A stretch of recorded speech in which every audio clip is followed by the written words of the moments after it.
Do you want to find live archives on Instagram? You can see the Instagram live video archive with just a few simple steps.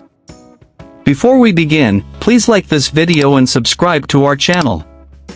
I've also included some helpful tools and apps in the description, so be sure to check them out.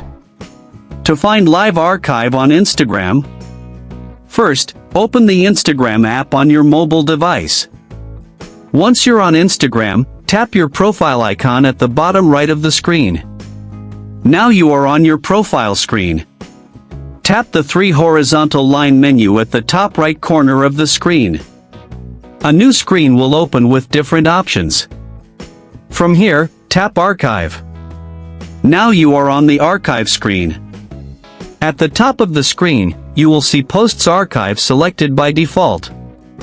Tap the down arrow at the top of the screen.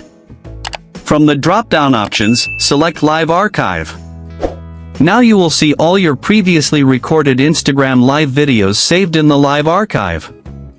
Tap on any live video to view it, share it, download it, or delete it if needed.